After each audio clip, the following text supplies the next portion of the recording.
I am Jarvis, your storyteller. Welcome to the science fiction exploration. If you like the story, please subscribe to our channel. Dr. Valentina Petrova never expected to make first contact with alien life while eating a sandwich in her underground laboratory.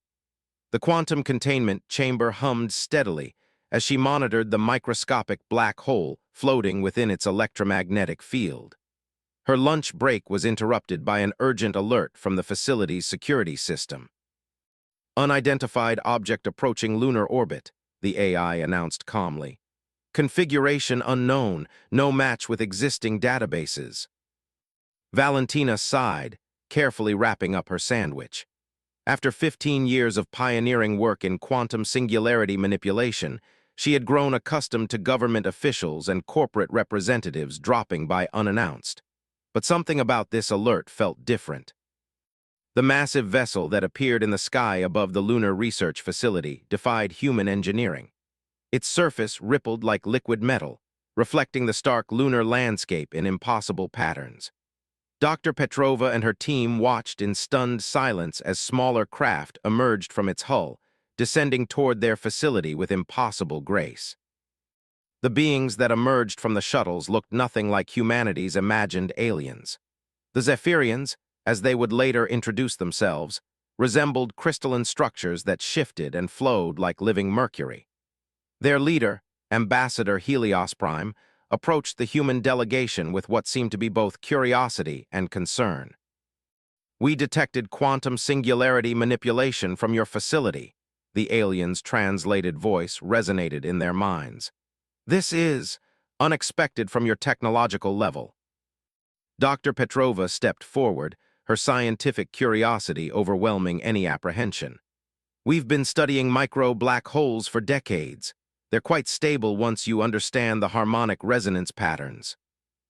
The crystalline forms of the Zephyrian delegation vibrated in what humans would later learn was their expression of shock.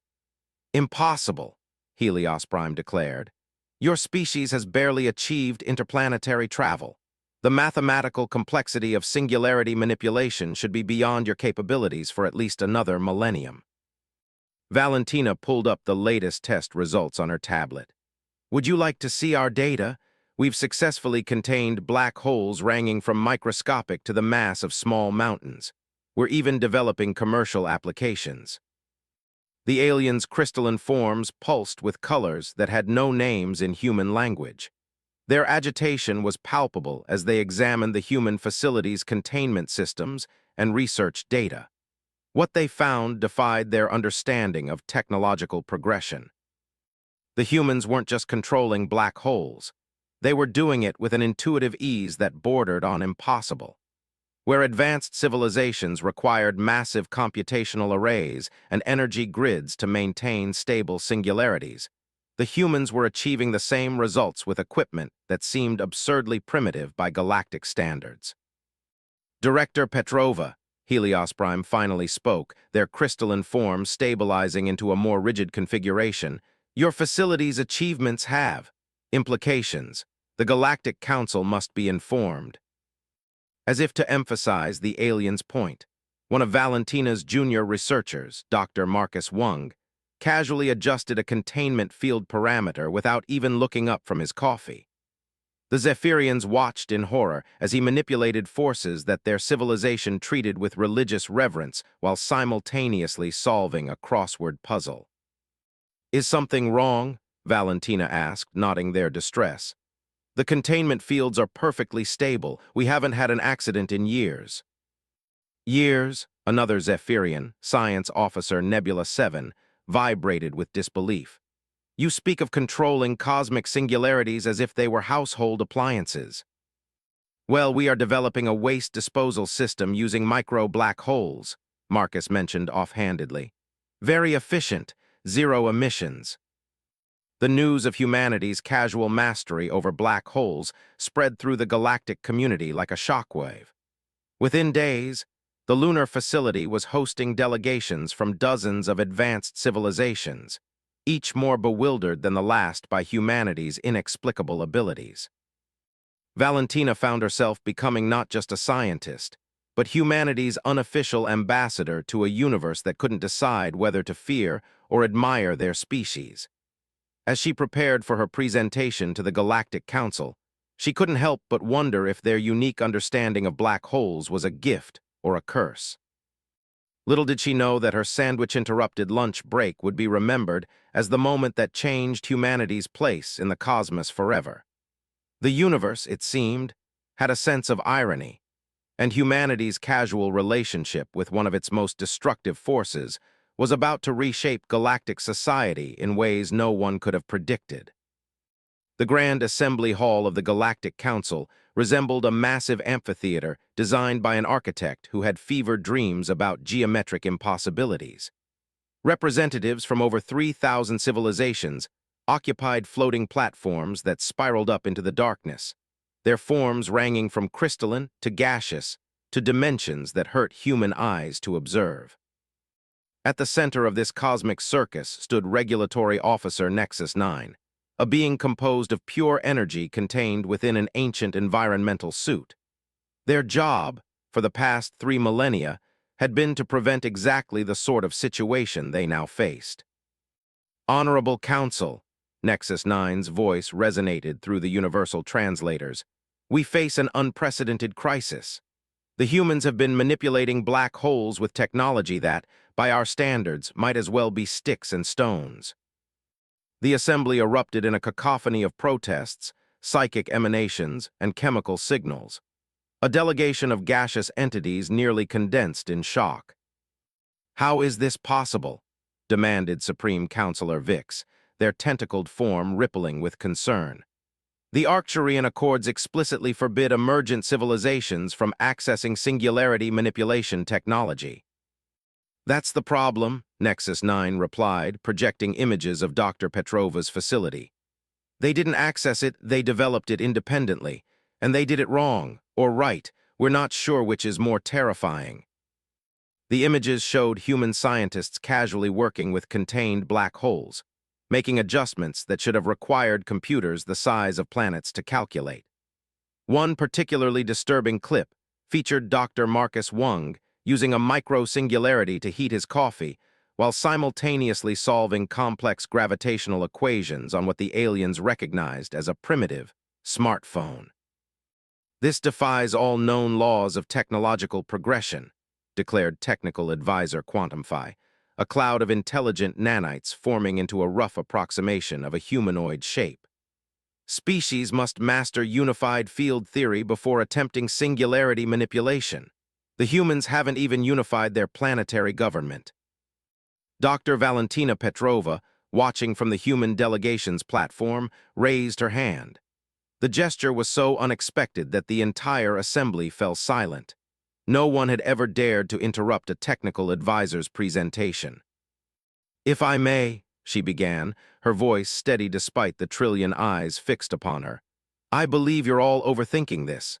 Black holes aren't that complicated once you understand their basic nature. The statement hit the assembly like a psychological bomb. Several elder beings had to be treated for conceptual shock. The idea that the most destructive force in the universe wasn't that complicated represented either the height of genius or the depth of insanity. Not complicated, Nexus 9's energy form flickered with disbelief. The Centaurian Federation spent 10,000 years developing safe singularity containment protocols. Yes, Valentina replied, pulling up a holographic display, and that's exactly why they failed. You're all treating black holes like they're some sort of cosmic monster that needs to be caged. We approach them as natural phenomena that can be worked with, not against. She demonstrated by creating a tiny black hole right there in the chamber, using a device no larger than a briefcase. The assembly watched in horror and fascination as she manipulated its properties with casual ease, like a chef seasoning a dish. This is madness, whispered Supreme Counselor Vix. The humans must be contained before they accidentally destroy the galaxy. Actually, came another voice from the human delegation, we've already developed safety protocols that make accidental destruction virtually impossible. Dr. Marcus Wung stepped forward, still clutching his ever-present coffee. Would you like to see the math? It's really quite elegant. The Council's chief mathematician, a being of pure thought who had solved equations that had driven lesser minds to madness, reviewed Wang's calculations. Their response was unprecedented in Council history. They began to laugh. This is beautiful, the mathematician declared. They've completely ignored 300,000 years of theoretical framework and somehow arrived at a solution that shouldn't exist. It's like watching a child solve a quantum puzzle by simply rearranging the pieces into a pretty pattern that happens to work perfectly. Nexus 9's energy form pulsed with growing concern. In all their millennia of service, they had never encountered a species that posed such a unique regulatory challenge. The humans weren't breaking the rules. They were operating outside them entirely, achieving impossible results through methods that seemed to violate the very foundations of galactic scientific understanding. As the debate raged on, Dr. Petrova caught Dr. Wang's eye and smiled. They both knew what the Council didn't. This was just the beginning. Back on Earth, hundreds of research teams were already developing new applications for black hole technology, each more revolutionary than the last. The galaxy's carefully ordered structure was about to change, and humanity, for better or worse, would be the catalyst. The only question was whether the Galactic Council would adapt or try to stop and force. They barely understood humanity's relentless innovation.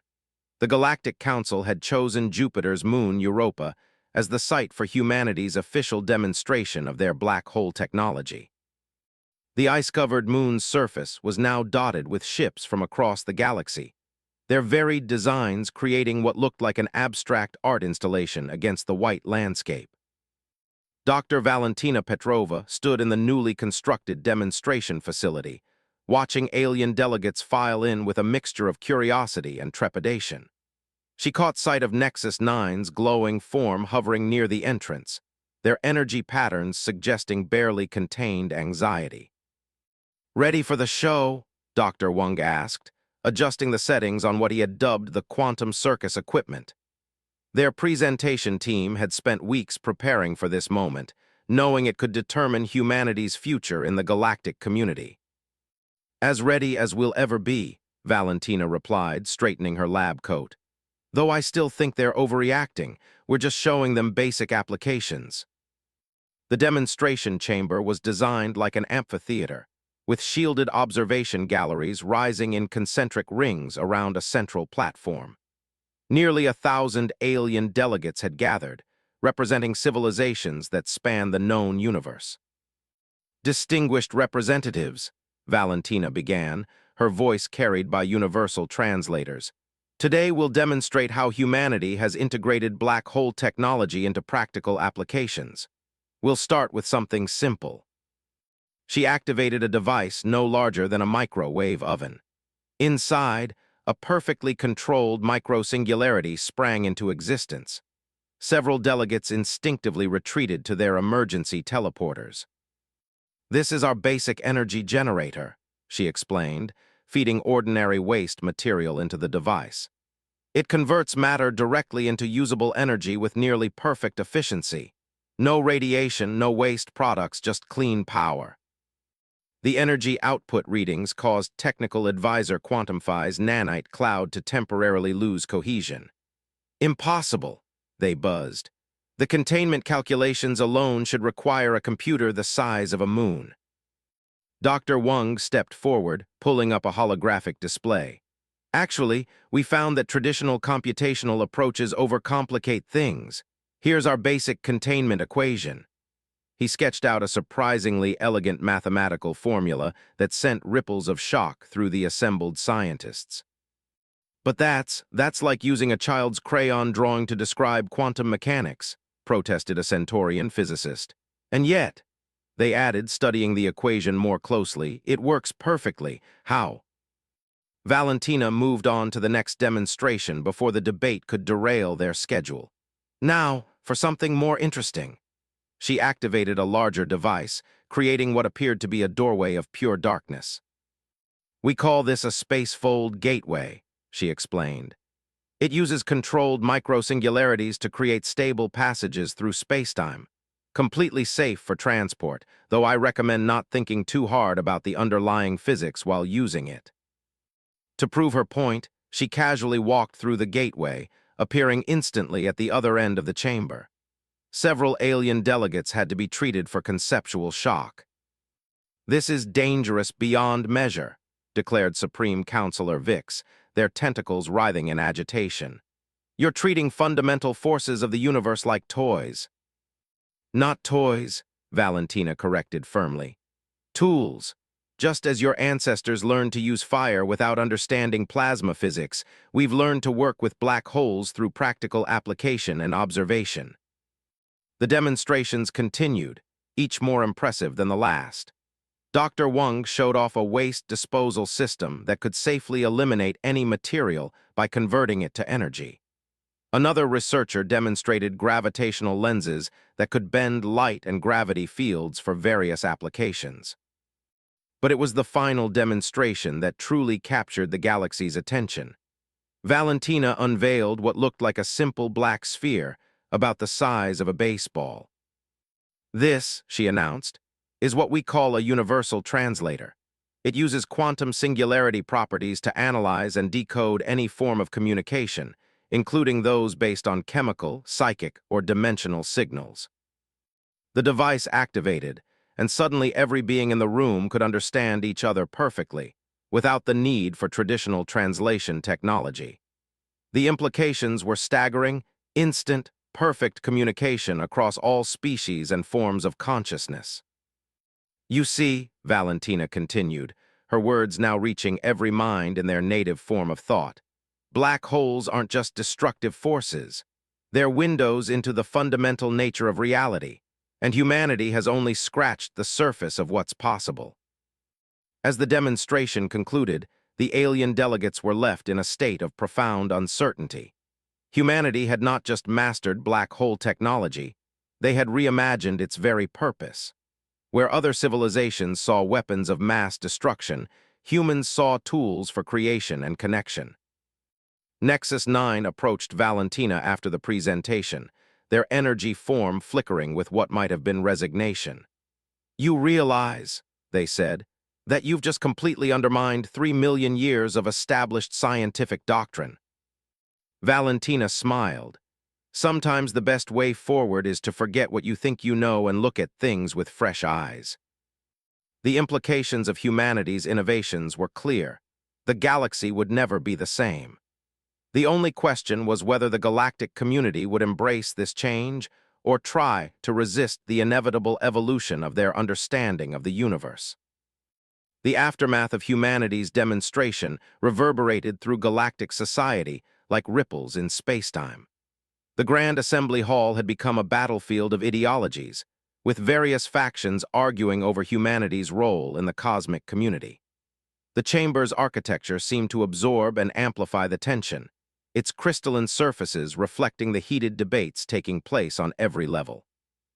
Admiral Xylith of the Arcturus Defense Fleet slammed their appendage against the podium, causing light to scatter through their bioluminescent form. "We cannot allow this situation to continue. These humans are like children who have discovered antimatter technology and decided to use it for cooking." "Exactly," Dr. Wang interrupted from the human delegation's platform, earning shocked gasps from the assembly. "And have you tried our new black hole grilled steaks? The gravitational tenderizing does wonders for the meat." The Admiral's bioluminescence turned a dangerous shade of ultraviolet. Several delegates had to adjust their radiation shields. Dr. Valentina Petrova quickly stepped in before the situation could escalate further. "What my colleague means is that we've found safe, practical applications for this technology, applications that could benefit all species." The assembly had effectively split into three camps. The progressives, led by the younger civilizations, saw human innovation as an opportunity for galactic advancement. The conservatives, primarily ancient species who remembered past catastrophes, demanded immediate containment of human technology. The third group, dubbed the pragmatists, simply wanted to profit from the situation. "The humans have already developed working prototypes," declared Trade Minister Zorix, their crystalline form gleaming with opportunity. My civilization offers exclusive rights to their waste disposal technology for merely 17 star systems and a minor dimensional pocket. This is not a trading opportunity. Nexus 9's energy form pulsed with indignation. This is a regulatory crisis that threatens the very fabric of galactic society. Supreme Counselor Vix, who had been unusually quiet, finally spoke. Perhaps, they suggested, their tentacles weaving complex patterns in the air, we are approaching this from the wrong angle. Instead of debating whether to stop humanity, we should ask ourselves, why can they do what we cannot? A profound silence fell over the assembly. In all the chaos, no one had thought to ask this fundamental question. Dr. Petrova seized the moment. "We've been studying your scientific archives," she said, bringing up a holographic display. "Your civilizations have developed incredible technologies, but you've also become bound by your own knowledge. You're so convinced that certain things are impossible that you've stopped trying to prove otherwise."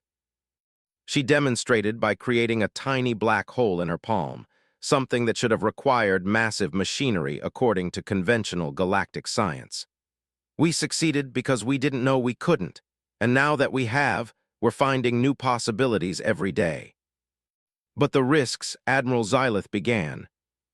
"Are manageable," Dr. Wang interrupted again, this time more diplomatically.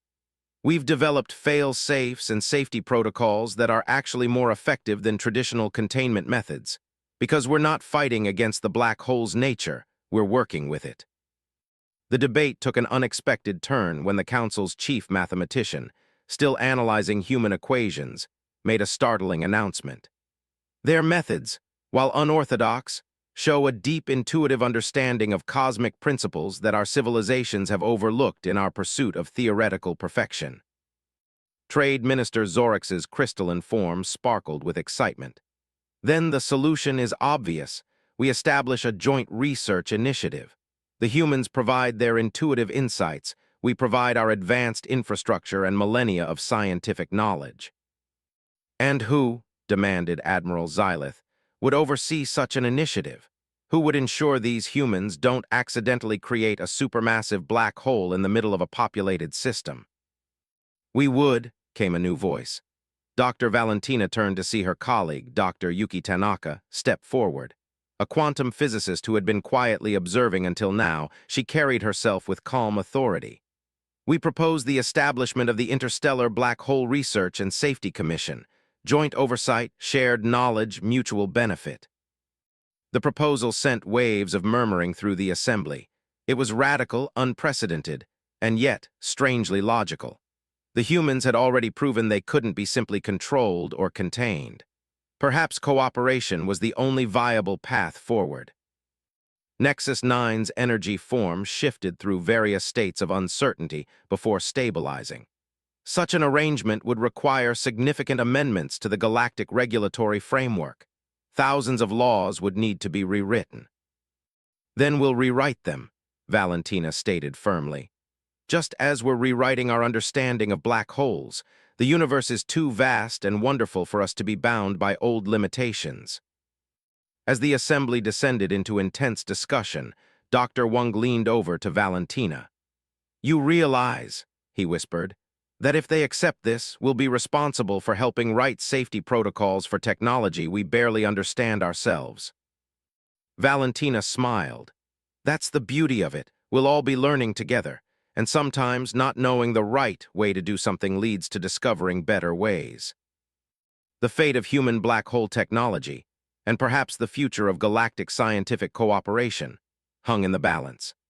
But for the first time, the path forward seemed to be illuminated by the very darkness they sought to understand. 3 months after the contentious Galactic Council debates, the newly established Interstellar Black Hole Research Institute opened its doors on a specially constructed space station orbiting Earth's moon. The station itself was a testament to the unprecedented cooperation between human and alien civilizations. Its spiral design, incorporating both practical human innovation and the advanced aesthetic principles of a dozen alien cultures. Dr. Valentina Petrova stood in the central research hub, watching teams of humans and aliens working side by side. The sight of a crystalline Zephyrian researcher discussing quantum mechanics with Dr. Wang, while they both manipulated a contained singularity, would have been unthinkable just months ago. "Fascinating approach," remarked Nexus 9, who had surprisingly accepted the position of Joint Regulatory Director. Their energy form had adapted to show more subtle variations, a sign they were learning to embrace uncertainty. "Your team just solved a containment problem that has puzzled our scientists for millennia." "By ignoring it," Dr. Yuki Tanaka explained, pulling up a holographic display. "The problem only existed because you were trying to force the black hole to behave against its nature. We simply let it do what it wanted to do within controlled parameters." The Institute had become a melting pot of scientific philosophies. Humans taught aliens to trust their intuition and think outside established frameworks, while alien scientists helped humans understand the deeper mathematical principles behind their instinctive grasp of singularity physics. "Emergency in Lab 7, an automated alert suddenly blared. Valentina's heart raced as she rushed to the laboratory, memories of past accidents flashing through her mind. She burst through the doors to find Dr. Wang and a team of alien scientists celebrating. "We did it," he exclaimed, pointing to what appeared to be a perfectly stable wormhole floating in the containment field. "Turns out the Arcturians' thousand-year calculations were right. They just needed a human to say, 'What if we try it anyway to make it work?'" The breakthrough exemplified the new spirit of cooperation. Alien theoretical precision combined with human practical innovation had created something neither could have achieved alone. The wormhole technology would revolutionize galactic transportation, making stable, safe passage through spacetime possible for all civilizations. Supreme Counselor Vix, visiting the facility for an inspection, waved their tentacles in what had become their version of approval. "When we first encountered humans, we feared their reckless approach would doom us all. Now we understand. Sometimes the most dangerous thing is being too careful to try something new." The Institute's success had far-reaching implications. Trade routes were being redrawn around human-designed transportation hubs. Clean energy spread to worlds that had struggled with resource depletion.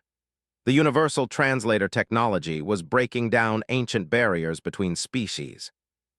"We're receiving another application for membership," Nexus 9 announced, their energy form brightening. "The Quantum Collective wants to join the research program. They're offering access to their dimensional archives in exchange."